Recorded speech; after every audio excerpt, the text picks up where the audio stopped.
오늘은 고난의 유익입니다. 성경에는 고난이라고 하는 단어가 110번을 나옵니다.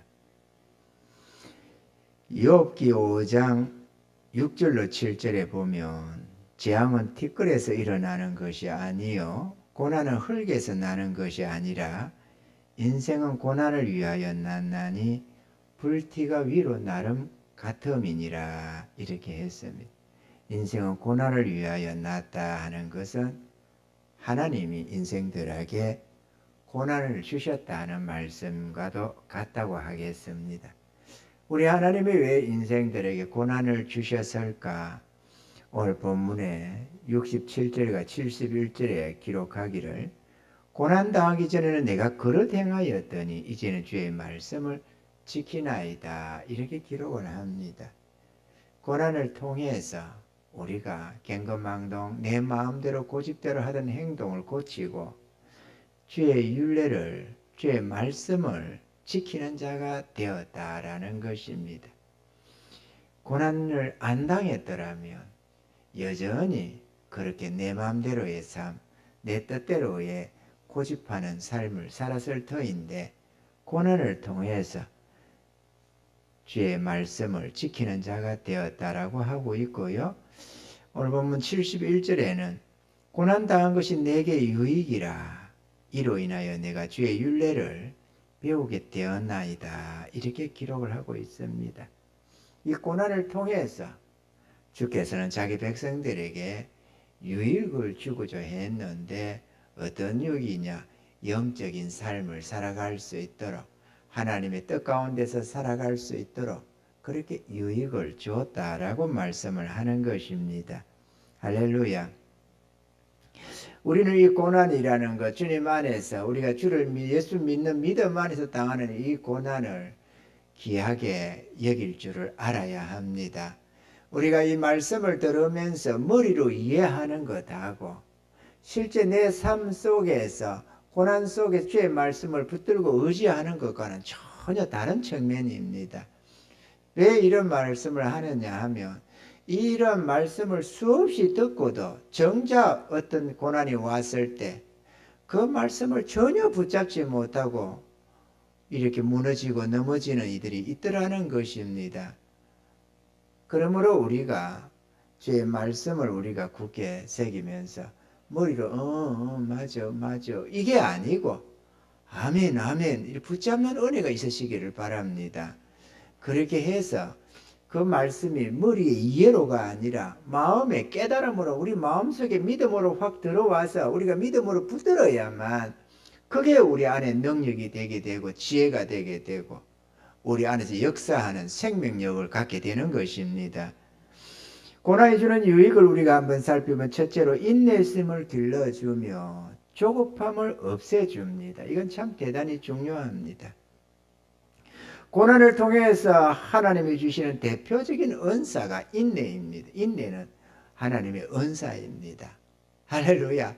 근데 은사라는 것이 우리가 기도하거나 뭘 할 때 하나님이 탁 이렇게 내려주면 얼마나 좋겠습니까만은 이 인내라는 은사는 고난을 통해서 생겨나는 것입니다. 할렐루야. 어떻게? 우리가 말씀을 붙들고 의지하고 인내하며 주님 붙들고 나아가면 이 고난이 왔을 때 믿음이 없으면 내던져 버릴 텐데 믿음이 있으니까 붙들고 늘어지는 겁니다. 마치 물결에 떠내려갈 때에 이 줄 하나를 던져주면은 그걸 붙잡고 놓으면은 죽으니까 안 떨어내려가려고 어떻게든 붙잡고 힘이 빠져도 어떻게든 붙잡고 늘어지는 이와 같이 우리가 붙들게 있어야 인내를 할 것 아니겠어요?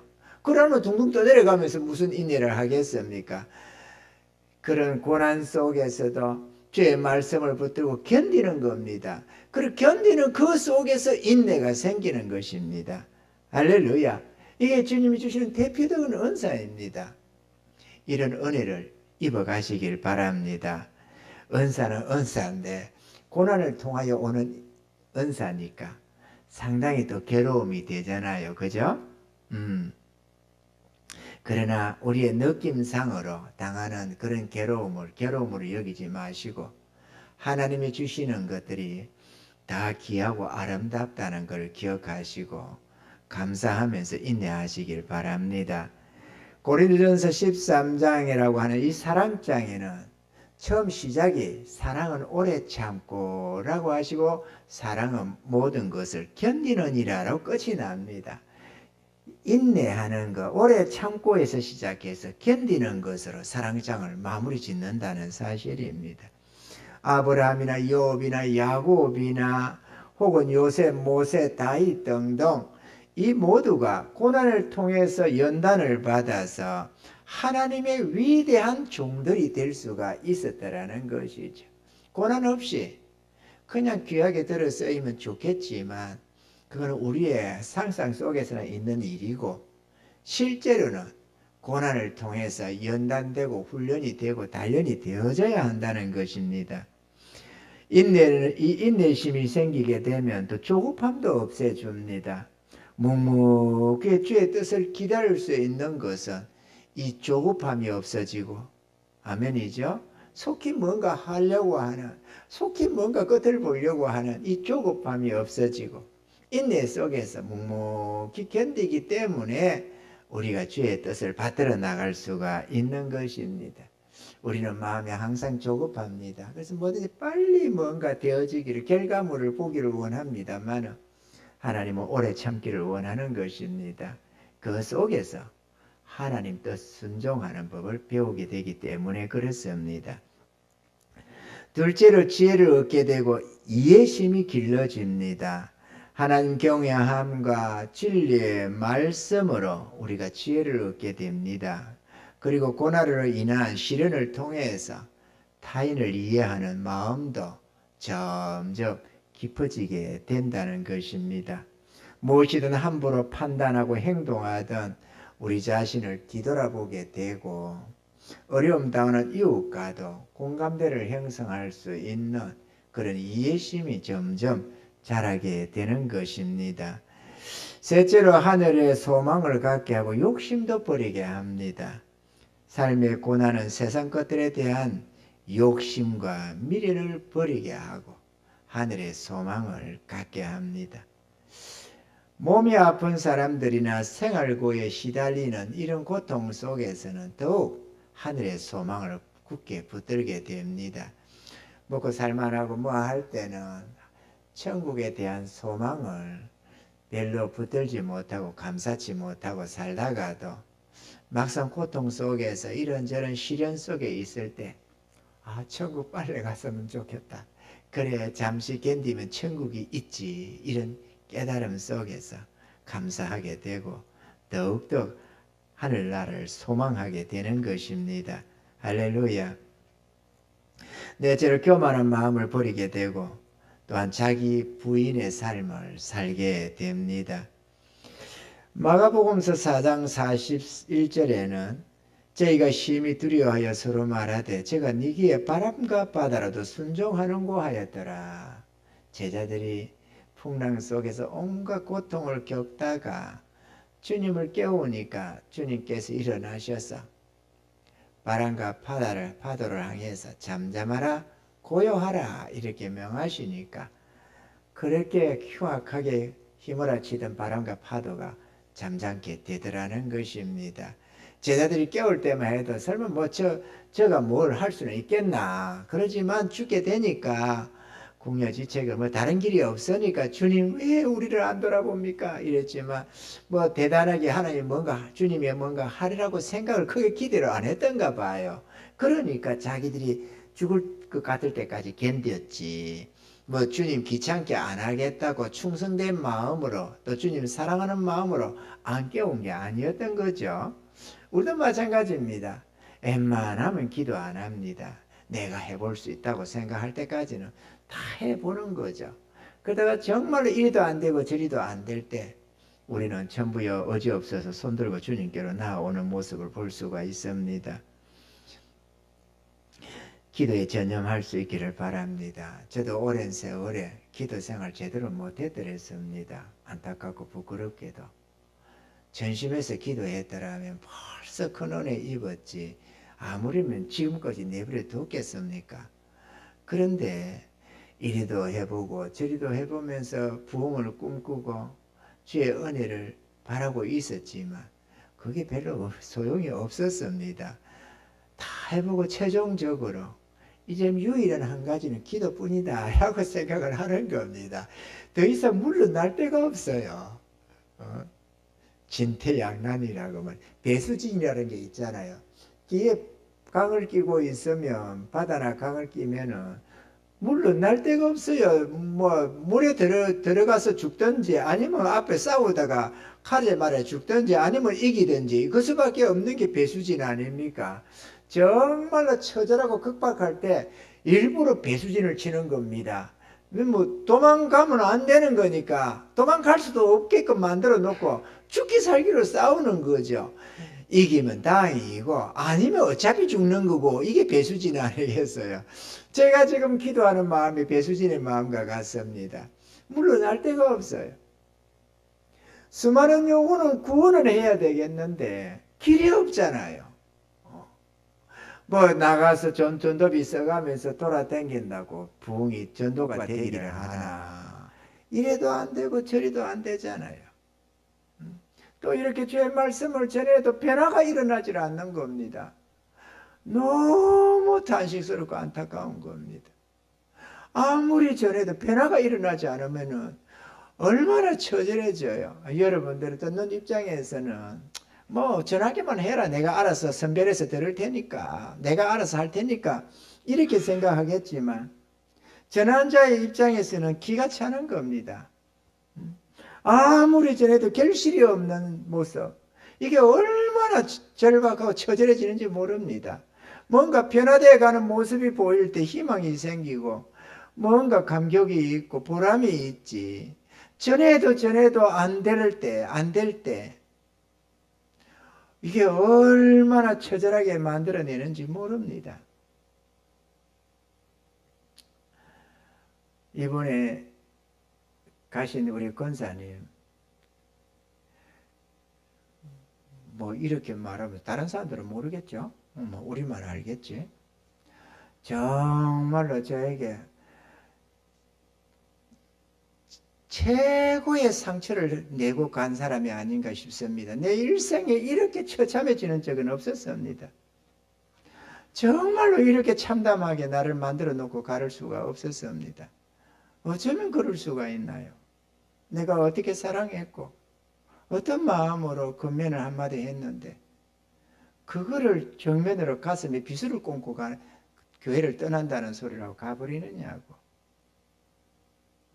내 평생에 이런 처절함은 처음입니다. 정말로 말이죠. 우리 장장로님 그렇게 뭐 교회 절반이나 데리고 나간 것 같아서도 그건 아무것도 아니었어요. 어떻게 이럴 수가 있나. 그러나 저는 여기에도 하나님의 무슨 뜻이 있지 않을까 이런 생각을 합니다. 우리 주님 손에서 뭔가가 되어졌을 테니까, 주님이 그래도 뭔가 허락했으니까 결과가 그렇게 되어졌겠지. 뭐 주님이 그렇게 인도했다기보다도 욥을 실현하는 사단이가 욥을 재산을 다 빼앗고 자식들을 다 죽이고 머리부터 발끝까지 악창이 나게 했던 것도 사단이가 했지만 그럼에도 하나님이 허용했기 때문에 된 것 아니던가요?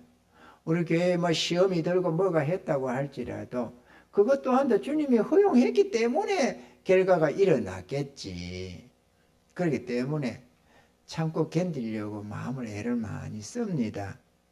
내가 말씀드리고 싶은 것은 뭐 괴로웠다 그 얘기가 아니고 길이 없더라는 거죠.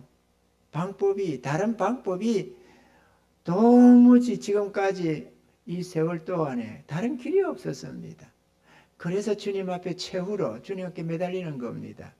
주님이 은혜 내려달라고, 주님이 역사해 주라고, 주님이 부흥되라 이렇게 명하시면 부흥될 테니까, 주님이 성령을 부어주시면 권능을 입게 될 테니까, 그렇게 되면 주의 정인이 되고 이 지역의 수많은 영혼을 구원해 낼 수가 있을 테니까 말이죠. 그래서 이거 아니면 더 이상 길이 없다라는 생각에 오직 기도에 매달리고 있는 것입니다.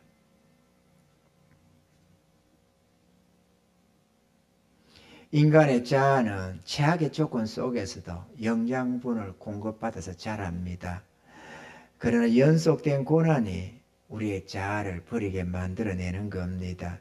그리고 고난을 통해서 자신의 어리석음과 연약함도 깨닫게 되고 모든 주권이 주께 있음도 깨닫게 되어서 그 주권을 주님께 내어드리게 되는 것입니다. 할렐루야. 다섯째로 생각이 깊어지고 사고력이 많이 길러집니다. 전도서 7장 14절에는 형통한 날에는 기뻐하고 공고한 날에는 생각하라. 하나님이 이 두 가지를 병행하게 하사 사람으로 그 장래의 일을 능히 헤아려 알지 못하게 하셨느니라. 자기 생각과 판단을 삼가하고 하나님의 선하시고 기뻐하시고 온전하신 뜻을 우리가 분별하게 된다는 사실입니다. 이 공고한 날, 고난들을 통해서 말이죠. 여섯째로 하나님의 법을 배우게 되고 그 말씀에 순종케 됩니다. 오늘 본문이 그렇게 말하잖아요. 시편 기자는 고난을 당하기 전에는 자신이 하나님 앞에서 그릇 행하였더라고 말을 합니다. 그러나 고난 당함을 통해서 주의 율례를 배우게 되고 그 말씀을 지키게 되었다고 말씀을 합니다. 비록 괴롭고 힘든 시련의 날들이었지만 결국은 그 시련이, 그 고난이 자기에게 유익함이 되었다고 오늘 고백하고 있는 것입니다. 할렐루야. 저와 여러분들이 마찬가지입니다. 이것을 우리 교회 여러분의 삶에도 대입해 보면 알겠지만 우리 교회에도 한번 대입을 해 보세요. 우리가 우리 마음대로 돌아다녀서 이런 고난을 당합니까? 예를 들어서 요나처럼 주의 뜻을 거스리다가 당하는 고난이라면 뭐 그것 또한도 유익하죠. 왜? 회개하고 돌이킬 기회가 되니까. 그렇지만 지금 우리가 당하는 이 고난은 뭔가 잘못해서 당하는 고난이 아닙니다. 하나님이 알 수 없는 어떤 뜻을 가지고 시련을 가해서 그러는 겁니다. 그래서 우리가 괴로운 거거든요. 아멘이십니까 여러분? 이 괴로움이 무슨 장 목사가 뭐 하나님이 뜻을 주셨는데 그걸 불순종해서 당하는 게 아닙니다. 우리 교회가 성도들이 뭔가 대단하게 잘못 살아서 이리 당하는 게 아닙니다. 하나님이 뜻하신 바가 있어서 우리를 실현하는 겁니다. 순도를 높이려고 순도가 99.99% 뭐 이렇게 되려면 아주 깊이 실현을 가해야만 되는 거거든. 그걸 하나님의 역사를 이루고 있는 것입니다. 그렇기 때문에 괴롭습니다. 뭐 우리 옛날에 우리 서세빈 집사님이 그런 시련이 뭐 그래서 만약 믿음이 빨리 자라고 한다면 나도 시련을 빨리 당했으면 좋겠다 그러는데 안 그렇습니다. 그거는 마지못해 당하는 시련이지 어떻게 그걸 우리가 즐거워하면서 그거 달라고 할 수 있겠어요? 이걸 달라고 하고 싶습니까 여러분? 이 지금 한 참담함을 보세요. 이 아름다운 전에 이 참담함을 보세요. 생명의 말씀 앞에서 텔레비 앞에는 좀 앉고 야구 경기 한다고 하면 저 밀리고 콘서트 한다면 수천 명 수만 명이 몰려들면서 이 생명의 말씀 앞에 영원하신 하나님이 부르시는 이 은혜 앞에 나오는 사람들을 좀 봐봐요. 이게 얼마나 참 황망한 일인지. 전능하신 하나님 앞에서 우리 하나님 보고 있잖아요. 얼마나 기가 차는 모습이냐고.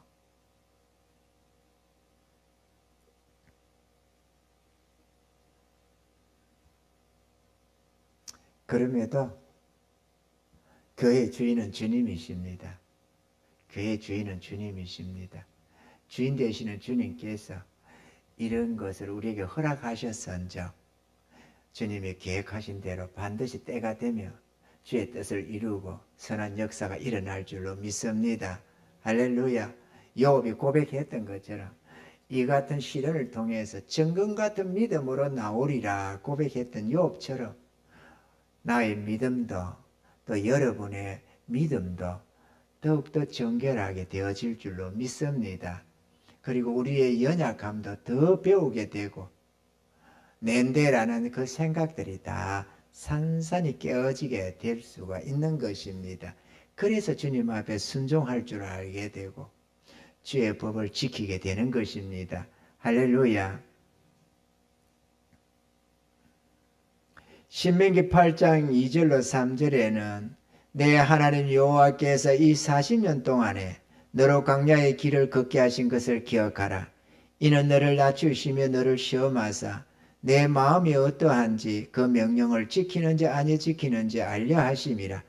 너를 낮추시며 너를 줄이게 하시며 또 너도 알지 못하며 내 열조도 알지 못하던 만나를 내게 먹이신 것은 사람이 떡으로만 사는 것이 아니요 여호와의 입에서 나오는 모든 말씀으로 사는 줄을 너로 알게 하려 하심이니라. 이랬습니다. 이스라엘 광야 40년의 세월을 살게 한 것도 따지고 보면 광야의 시련을 통해서 주의 백성들을 겸손하게 주의 뜻에 순복할 줄 아는 믿음의 백성들로 그렇게 만들어서 마침내 복을 받게 하기 위해서 우리 하나님이 광야 40년을 허락했다고 말씀을 하는 것입니다. 낮추게 하고 굶주리게 하고 말이죠. 할렐루야. 그러므로 우리 하나님 안에서 당하는 모든 것들은 하나님의 선한 그러한 방편으로 작용이 된다는 사실입니다. 제가요 오늘 문제 생각이 난 게 있었는데요. 내가 신학교 다니면서 주의 말씀 붙들고 공중에 나는 새를 보라 더럽힌 백합화를 보라 이러면서 너희는 먼저 그의 나라와 그를 구하라 이 말씀 붙들고 살았다고 항상 했잖아요. 그런데 그러기 전에 내가 직장 생활을 할 때 나의 직장 생활을 가지고는 안 되니까 사모가 일 좀 그것도 생활비 좀 돕는다고 양품 좀 하면서 둘이서 맞벌이를 했더랬습니다. 둘이서 맞벌이를 그 앞에는 직장도 다니고 그렇게 둘이 맞벌이를 해도 겨우겨우 살았는데 내가 주의 은혜를 믿고 구하면서 하나님이 진짜 계시다면 나도 예수 믿고 싶습니다. 그러니까 주님 진짜 살아계시다면 나에게 증거를 주세요. 내가 담배 때문에 세례를 안 받았으니까 하나님 담배 끊게 해주시고 내가 우리 교회에서 한 일주일 뒤에는 부흥회가 있습니다. 주일 저녁부터 부흥회가 있는데 그 5일간의 새벽 낮밤을 하는 부흥회에 참여해서 은혜 받게 해주세요. 이렇게 기도를 했더랬습니다. 이틀 동안에 기도 아닌 혼자서 독백처럼 그랬는데 그 밤에 하나님 역사가 일어나서 내가 병원에 입원하게 되고 나는 그 길로 직장 생활을 다시는 안 했습니다. 두 번 다시 직장으로 돌아가지 않았습니다. 내가 오늘 가만히 생각하니까 이렇게 놀라워했던 것은 둘이서 벌어도 겨우겨우 생활하고 살았는데 직장을 다시는 안 갔는데 어떻게 그동안에 살았을까? 이게 생각이 났어요. 한번 생각을 해봐요. 내가 벌이를 제대로 해왔자 내가 그래 직장을 다니면서 그래도 기술자니까 그래도 조금 받아서 생활을 했지 않겠어요? 근데 내가 직장을 끝내버렸습니다. 하나님이 다시는 직장을 안 돌려보내줬거든요. 그러니까 그 다음에는 말씀 보고 예배 드리고 이러면서 은혜 속에서 살았다 이거죠. 다시는 직장을 안 갔는데 어떻게 살았을까? 신기하잖아요, 여러분. 안 신기합니까? 아니 주 생활에 하던 사람이 일을 안 하는데 이게 살아간다는 게 신기하잖아요. 처음에는 뭔 줄 몰랐는데 가만 오늘 생각하니까 생각이 났어. 내가 신기하네요.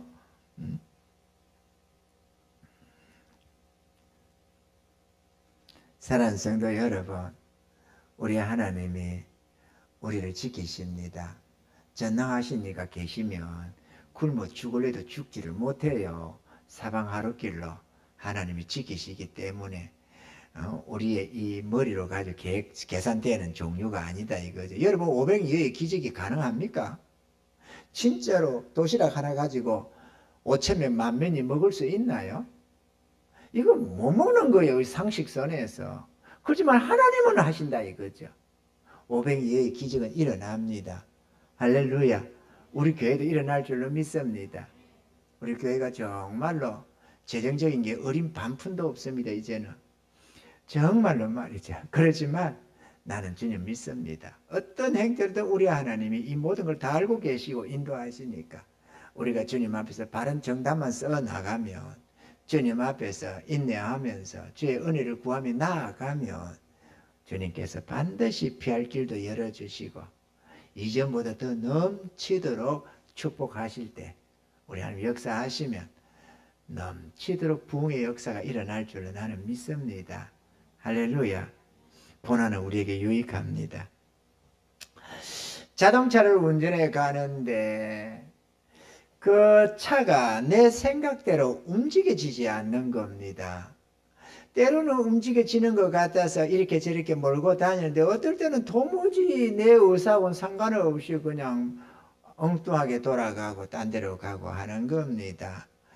뒤 알고 보니까 이걸 리모컨으로 작동하는 이가 있더라는 거죠. 우리의 현실 세계가 그와 비슷합니다. 내가 살아가는 것 같지만 내 인생길을 하나님이 리모컨 작동을 하고 있는 거예요. 그래서 나는 막 이리 가고 싶은데도 내 마음대로 안 될 때가 한두 번이 아닌 겁니다. 우리는 부흥을 원하는데 부흥이 길로 안 가고 오히려 더 정말로 참담하게 부흥의 반대 방향으로 가는 것 같잖아요. 아멘이죠? 우리는 뭔가 사업이 잘 되기를 바라는데 도리어 그 사업이 망해가는 길도 있다는 것입니다. 내가 몸을 터서 이렇게 저렇게 몸부림을 치지만 결국은 주의 뜻대로 움직여가는 것입니다. 잠언서 16장 9절에는 이렇게 기록합니다. 사람이 마음으로 자기의 길을 계획할지라도 그 걸음을 인도하시는 자는 여호와시니라. 할렐루야. 주님이 우리의 발걸음을 인도해 간다는 사실입니다. 믿음이 필요합니다. 믿으시기를 바랍니다. 주의 인도를 믿지 못하면 그냥 이게 우리의 현실이고 뭔 줄 알고 낙심하고 또 그러다 보면 아이고 뭐 이 교회는 뭐 소망이 없어 가자 이러면서 얼마나 떠날 수가 있습니다. 우리 총회도 그랬어요. 수많은 사람들이 이 총회는 소망이 없어, 희망이 없어, 희망이, 그러면서 다 떠나가고 했거든요. 저는 그렇게 안 봤습니다. 나는 하나님의 약속을 굳게 믿습니다. 그래서 끝까지 견디는데 이번 참에 식사 대접을 하는 우리 시흥시 연합회 목사님 한 분이 백석으로 오라고 자꾸 손짓을 하는 거 있죠. 그래서 안 갑니다. 나는 근본 총회입니다. 이렇게 했습니다. 그리고 자녀들이 어떻게 되냐면서 큰아들은 이 웨스트 민스터 신학대학원을 나왔고 작은 아들은 백석대학을 나왔습니다. 그랬더니 백석이요. 그래서, 그런데 두 아들 다 근본 총회를 불러드렸습니다. 이렇게 말이죠. 여러분, 근본 총회 볼 거 아무것도 없어요. 그러나 우리의 눈을 믿지 말아야 합니다. 소망을 가지고 주의 뜻을 분별하고 믿음은 바라는 것들이 실상이지 않습니까? 믿음으로 바라보는 그 세계가 진짜 세계라는 사실입니다. 믿음이 연약할수록 육신의 눈을 의지하고 감각대로 판단을 하려고 합니다. 그러나 장성한 믿음은 감각대로 판단 안 합니다. 주의 뜻을 받들고 약속을 붙잡고 믿음으로 바라보는 세계를 믿고 나아가는 것이지. 아멘이죠? 이런 현실 속에서 낙심하고 절망하고 막 이 현실을 탄식하고 뭐라 한다면 그건 믿음이 연약해서 그러는 겁니다. 결론적으로 우리들에게 허락된 고난은 우리의 영적 생활에 커다란 유익을 준다는 사실입니다. 히브리서 12장 11절에는 이렇게 기록합니다. 무릇 징계가 당시에는 즐거워 보이지 않고 슬퍼 보이나 후에 그로 말미암아 연단한 자에게는 의의 평강한 열매를 맺나니. 할렐루야. 우리 얘기죠. 우리 교회 얘기잖아요. 가만히 보면은. 그러므로 우리들의 삶에 닥치는 괴롭고 힘든 문제들에 대해서 너무 괴로움만 하지 마시기 바랍니다. 믿음으로 바라보시고 믿음으로 인내하셔야 됩니다. 그냥 마지못한 인내는 큰 그게 힘이 안 됩니다. 믿음이 안 자랍니다. 마지못한 믿음, 될 대로 되라는 믿음이 아니라 타협하는 믿음이 아니라 말씀을 붙들고 견디는 믿음이 되어야만 견고해지게 되는 것입니다. 그리고 그런 인내는 점점 커다란 믿음으로 성화를 이루어가게 되는 것입니다. 고린도전서 10장 13절을 이렇게 기록합니다. 사람이 감당할 시험 밖에는 너희에게 당한 것이 없나니 오직 하나님은 미쁘사 너희가 감당치 못할 시험 당함을 허락지 아니하시고 시험 당할 점에 또한 피할 길을 내사 너희를 능히 감당하게 하시느니라. 감당치 못할 시험 당함이 없습니다. 나는 이 말씀을 언제나 붙들고 삽니다. 당연히 우리 교회도 넉넉하게 감당할 수 있도록 주님이 도와주실 것으로 나는 믿습니다. 할렐루야. 주의 말씀을 붙들고 싸우시기 바랍니다. 또 이런 때에 귀하이면은 동참하셔서 싸우시기 바랍니다. 방관자가 되지 마시고 구경꾼이 되지 마시고, 방관자 구경꾼은 믿음이 안 자랍니다. 함께 하나님의 약속 붙들고 믿음으로 싸울 때에 영광도 같이 누리고 믿음도 같이 자라고 시련도 되고 인내도 배우고 이러한 고난들이 유익이 되는 겁니다. 할렐루야. 동참하셔서 전심전력하시기를 바라고, 또 시편 34편 19절에는 의인은 고난이 많으나 여호와께서 그 모든 고난에서 건지시는 도다 했습니다. 우리 하나님이 우리를 이 고난에서 건져내시고 더욱더 아름답게 주님 앞에 쓰임받는 일꾼들로 또 그런 교회로 사용되어지기를 주님을 축원합니다. 할렐루야.